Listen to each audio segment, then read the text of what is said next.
Nous allons entendre incessamment sous peu Monsieur Hamidan Naifer, qui nous vient de Tunisie. C'est un grand plaisir de l'avoir parmi nous, à la fois pour son érudition, mais également pour son ancrage dans une problématique de premier ordre, celle du réformisme, qu'il a vécu pleinement de l'intérieur, puisque M. Naifer, parallèlement à ses études doctorales qu'il a effectuées en France, il a soutenu sa thèse en 1970 sous la direction de Charles Pella, c'est bien cela, était également un des leaders durant les années 1970 du mouvement islamiste tunisien qu'il a quitté par la suite en 1981. Il a, dans la foulée, créé une revue qu'il a stoppée sous le régime bénaliste pour contester l'absence de liberté d'expression sous ce régime. Et je vais malheureusement résumer l'ensemble de son action, ce qui me frustre beaucoup, mais je lui laisserai le loisir d'exprimer par la suite ce qu'il souhaite par rapport à son parcours. Plus récemment, en 2013, il a fondé la Ligue de Tunisie pour la culture et la pluralité, et M. Naifer est professeur à la Zeytouna, l'université tunisienne, l'université de théologie. Je l'invite à prendre place pour son intervention qui a pour titre « Réformisme musulman au Maghreb, thème, personnages et approche ». Merci, bonjour, merci pour cette invitation, aimable invitation, puisque ça me remet un peu dans le cadre où j'ai fait mes études ici à Paris, mais c'est un peu ancien ça. J'aimerais vous parler de réformisme au Maghreb. Qu'est-ce qui spécifie cette tendance dans sa première génération, c'est-à-dire la génération qui a fonctionné, qui a travaillé pendant pratiquement le 19e siècle et la moitié du 20e. Et je pense qu'étudier cette période peut nous aider beaucoup à comprendre justement où il y a les questions, quelles sont les questions qui ont été posées pendant cette période et où on est en train d'être freiné aujourd'hui concernant la question de quels sont les choix qui doivent être considérés, surtout dans ce contexte, c'est-à-dire contexte maghrébin et peut-être aussi contexte arabe. Alors, je pense qu'étudier la pensée réformiste dans le monde arabe conduit à découvrir l'importance des élites, surtout au Maghreb, en indiquant notamment le développement des grandes idées qu'elles ont partagées et des enjeux institutionnels qu'elles ont portés. Donc je considère que ça peut être une réponse à la question qui a été posée ce matin, qu'est-ce que le réformisme ? Je peux considérer que pour cette partie du monde arabe, réformer, c'est-à-dire quels sont les enjeux qui ont été adoptés par les élites. Parce qu'il y a une grande différence entre réformisme, puisque le réformisme, c'est une action de l'élite, ce n'est pas une question de la masse. Ces deux facteurs, élite et évolution des idées, permettent d'évaluer la nature et le degré de prise de conscience qui prévalait surtout au Maghreb, à l'époque moderne, et présente le discours qui avait l'avantage pour affronter les principaux problèmes soulevés à cette époque. C'est à partir de ce constat que la lecture que nous nous attachons à présenter la pensée réformiste maghrébine et examiner les traits qui peuvent préciser son éventuelle spécificité par rapport à cette même pensée dans le reste du monde arabe. Pour nous aider à atteindre cet objectif, quelques questions s'imposent. La pensée réformiste maghrébine est-elle l'écho et la reprise de cette même pensée en Orient ? Deuxième question, quelles ont été les idées principales soutenues par cette élite maghrébine réformiste ? et quelles étaient leurs implications au niveau des institutions majeures de la société maghrébine. Quel est le concept clé de la réforme religieuse et quelles sont les valeurs adoptées à ce niveau par ce projet de réforme? Quatrième question, quelle perception politique différencie les réformistes maghrébins par rapport à celle des penseurs musulmans et les érudits du Moyen-Âge? Et quel est l'apport de la pensée moderne occidentale dans cette perception? Enfin, cette démarche réformiste a-t-elle dégagé une nouvelle conception de la relation entre l'islam et l'autre? Alors, pour essayer de répondre à ces questions, je dirais que si la naissance du réformisme s'est faite au Mashraq, en Orient, dès le XVIIIe siècle, et s'est caractérisée par des priorités politico-militaires, le Maghreb, quant à lui, a pris un certain retard, mais n'a pas limité ses efforts réformistes de la première génération au domaine du politique et de l'institution militaire essentiellement. Les principaux représentants de cette génération de l'élite réformiste maghrébine que nous allons présenter, à savoir Ben Achour en Tunisie, Ben Badis en Algérie, Al El-Fessi au Maroc, nous révèlent les affinités au niveau de la thématique qui les réunit. Ces concordances sont révélatrices de paradigmes qui les occupent, des paradigmes qui les occupent.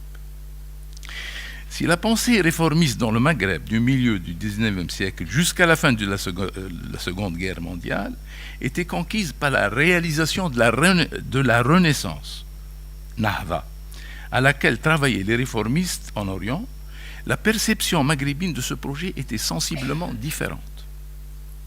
Au Maghreb, la question de la Renaissance était le thème le plus important, puisque considéré comme le rêve historique de la première génération de l'élite réformiste. Cela est dû principalement à deux éléments qui, tout en étant opposés, se sont présentés comme objectivement associés. Il y a d'abord au niveau intra-maghrébin le facteur de désintégration sociale représenté par la distinction entre la ville d'une part et le monde rural ainsi que les régions isolées d'autre part. Face à cette confrontation socio-économique mais surtout culturelle qui mettait les deux structures locales en nette opposition, se présente l'élément colonial avec son expansion quasi totale. Pour contrer cette alliance paradoxale, le réformisme maghrébin devait à la fois réagir contre l'analphabétisme généralisé, la stagnation culturelle et les traditions de corruption, en affrontant la menace coloniale tout en considérant les apports progressistes de cette présence européenne au Maghreb. C'est ainsi que le dilemme des élites se pose. Entre le refus de l'autre et son accueil, la pensée réformiste doit se construire. De cette situation singulière, un mouvement intellectuel graduel est né, soutenu par une demande d'instruction, d'éducation tellement grande que Victor de Carnière, le représentant des colons français en Tunisie, la taxera de fureur scolaire. Ce mouvement qui prévalait à des degrés différents dans les régions du Maghreb était accompagné de l'émergence des partis politiques, d'une activité associative, culturelle importante et d'une diffusion remarquable de journaux. C'est dans ce nouveau paysage qu'un mouvement national va voir le jour. Aux deux éléments précités qui ont constitué la force animatrice de l'engagement des élites maghrébines au projet de Renaissance, il faut ajouter un troisième facteur. Il s'agit de l'islam, conçu comme discours qui se démarque de la formulation du mouvement wahhabite, mais s'attache au moule des réformistes égyptiens et syriens du Levant. C'est un discours qui se libère de la dimension doctrinale, puritaine et même guerrière des fidèles du salafisme wahhabite, pour un système prêchant une ouverture évidente au monde moderne et de ses valeurs. C'est ce qui lui a permis l'avènement en Égypte, en Syrie et au Liban d'un réformisme qui, tout en prêchant une régénération doctrinale de l'islam, veut dépasser l'austérité des pratiques en vigueur dans la première communauté musulmane. Cela a permis un engagement pour les réformes politiques, sociales et culturelles, s'inspirant du modèle moderne européen. Cette spécificité réformiste du Levant se traduira dans un discours et une activité intellectuelle et littéraire notoire. Cela leur a permis des prises de position très suivies au Maghreb grâce à la diffusion de publications, journaux et revues telles que la revue El Manar. Pour revenir au courant réformiste du Maghreb et à ses principaux penseurs et à leurs élites principales et leur implication sociétale, on peut distinguer d'une part ce qui les caractérise par rapport à leurs collègues d'Orient, mais se les rattache aux conditions objectives de leur société et son histoire, leur actualité et leur environnement culturel et politico-social propre. Le diagnostic effectué par la majorité des élites réformistes maghrébines du 19e et du 20e commence par une prise de conscience que la décadence du monde arabe était due au délaissement de la religion. À partir de ce moment va naître un leitmotiv incitant à la nécessité d'un retour à l'islam, lequel leitmotiv revêtira 4 caractéristiques sur lesquelles la pensée réformiste mettra l'accent en faisant recours à l'ijtihad, ou effort d'interprétation. Pour les Maghrébins, cette approche contribuera à une refonte totale de la pensée et à la formulation de la nouvelle identité religieuse. C'est là où réside la principale spécificité de la pensée réformiste du Maghreb contemporain. Alors, première spécificité, nationalisme et assise intellectuelle. Comment concilier le slogan du retour à l'islam avec les exigences du défi colonial et les contraintes d'une probable décomposition sociale?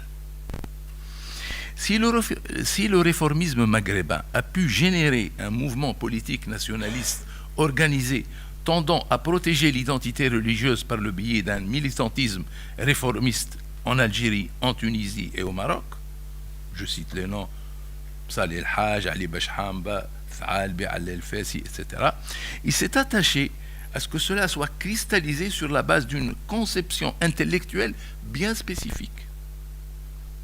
Donc, politique et intellectuelle. En effet, la prise de conscience de la décadence du monde arabe va susciter une rupture entre le réformisme maghrébin et la pensée fataliste qui prédominait et marquait le destin des masses musulmanes. Ainsi, une nouvelle perception rationnelle du monde et des lois qui le régissent et cause les mots aller voir le jour. Et cause ces mots aller voir le jour. Du point de vue structurel de la pensée, le réformisme va permettre le dépassement de la culture surannée et ses moyens de production de la connaissance. Ainsi, les pionniers de la pensée réformiste pensent quitter résolument le Moyen-Âge en considérant que la régression a des causes profondes et qui n'ont rien à voir avec les desseins impénétrables. C'est la consécration de l'historien arabe Ibn Khaldoun, un penseur des temps révolus qui prêchait l'avènement des temps modernes. Deuxième spécificité, individu, science et raison.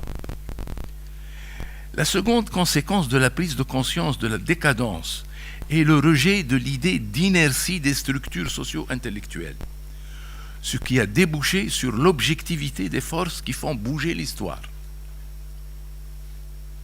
Tout cela a incité les pionniers du réformisme maghrébin à s'intéresser aux mécanismes sous-jacents de la réforme.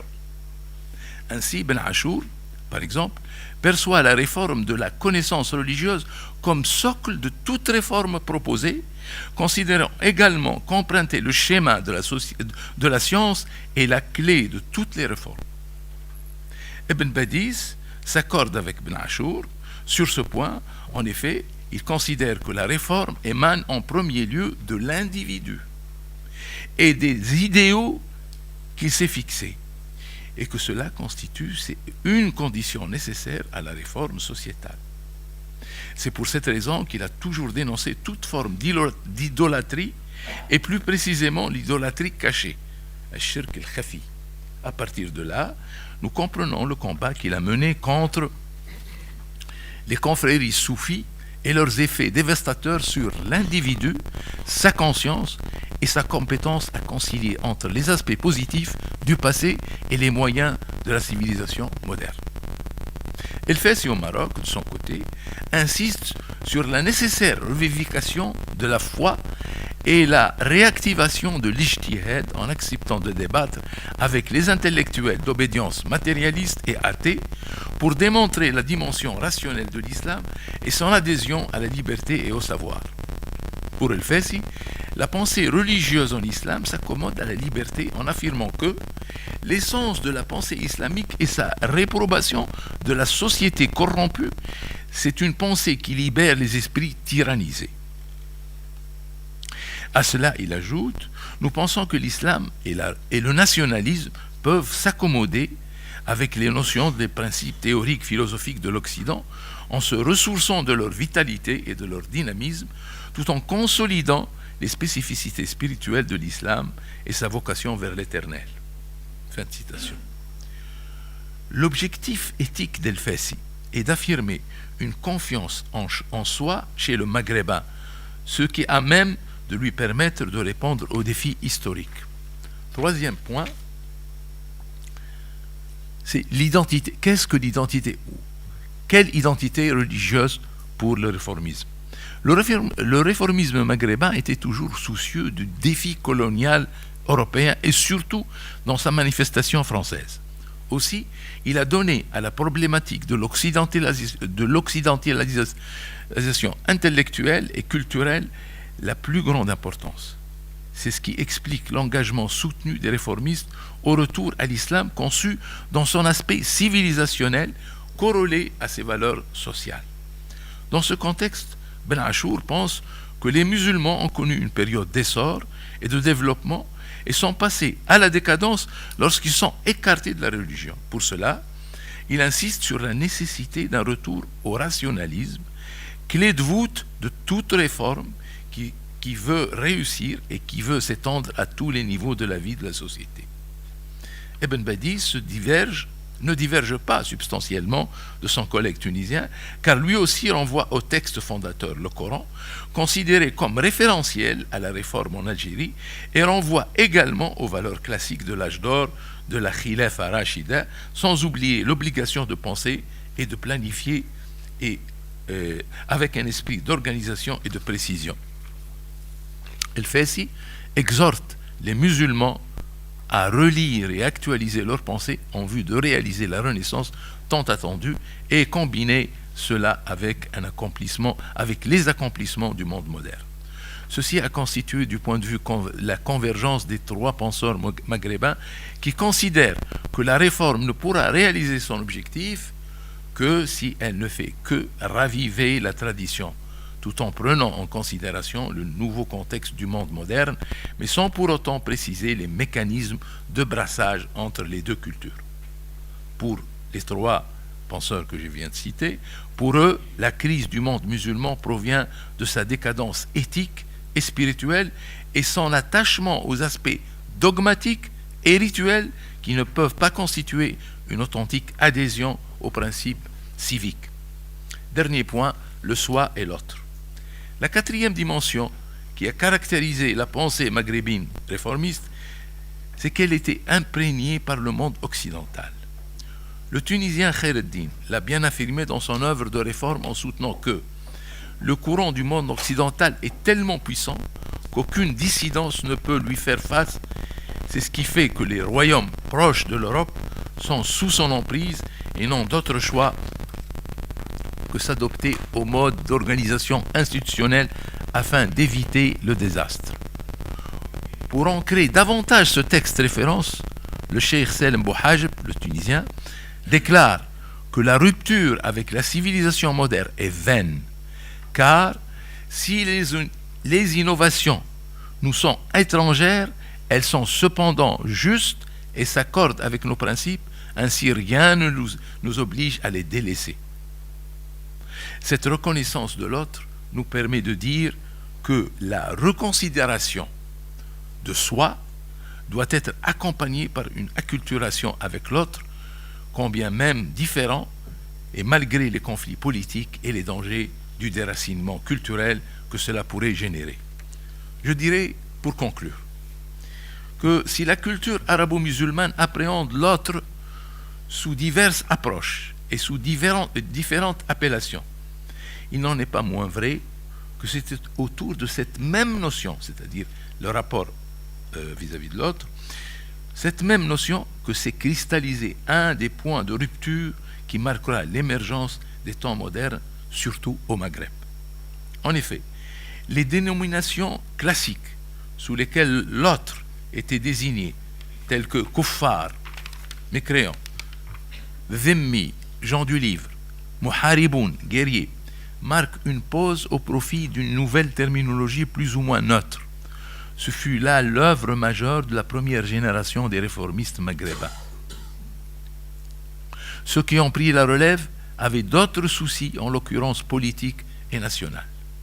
Toutefois, c'est au Maghreb et autour de la Méditerranée qu'un long apprentissage de la conscience et de la pensée pour une reconsidération de l'identité, cadre de la reconnaissance de soi, en voulant échapper au mécanisme de l'exclusion de l'autre, cette nouvelle vision intellectuelle refusait à occulter davantage la nécessité et de l'interaction culturelle entre le moi et l'altérité. Si en Tunisie, par exemple, deux grands érudits du XIXe siècle, Bayram IVe et Bayram V, soutenaient publiquement que le voyage en terre infidèle ne pouvait affecter la loi du musulman, toutefois, ils précisaient qu'un tel voyage était susceptible d'altérer l'intégrité et l'adala du croyant dans certains cas. En somme, on accepte une certaine convivence avec l'autre, non sans quelques restrictions. En revanche, en Turquie, à la même époque, en 1876, le sultan Abdelaziz fut déposé par les militaires à la suite d'une fatwa, avis juridique autorisé, l'accusant d'irresponsabilité de destruction de la religion. On ne pouvait lui pardonner son voyage en France pour l'inauguration de la foire de Paris, car on continuait de penser que vis-à-vis de l'autre, un sultan musulman doit faire figure d'un ghazi, un conquérant. Ainsi, répondre à l'invitation d'un roi non musulman relève d'une dérive impardonnable. On peut dire, pour conclure, on peut dire aisément que l'ampleur de l'effort fourni par les élites réformistes maghrébines pour promouvoir une nouvelle prise de conscience du statut de l'autre au double niveau intellectuel et religieux, ce fut là la véritable gageure, notamment pour les consciences populaires qui avaient bien du mal à adhérer à cette nouvelle vision, alors que l'expérience coloniale était là pour dire que l'autre restait un guerrier et un usurpateur, donc un étranger. C'est justement pour cela qu'il est nécessaire de souligner l'action déterminante de la première génération de l'école réformiste maghrébine dans l'évolution des esprits de société, mais qui fut délaissée par la nécessité et les impératifs des enjeux politiques qui s'attachaient par la suite à l'établissement des États-nations au Maghreb moderne. Je vous remercie.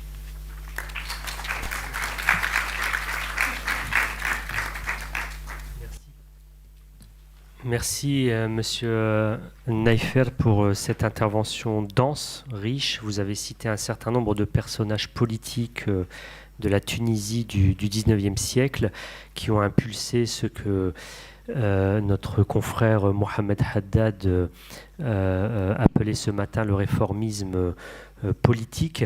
Et vous avez cité un certain nombre de théologiens du XXe siècle qui ont impulsé également un certain nombre d'idées novatrices dans le rapport à l'autre. Merci encore une fois. Il y aura certainement un approfondissement dans la discussion par la suite avec le public.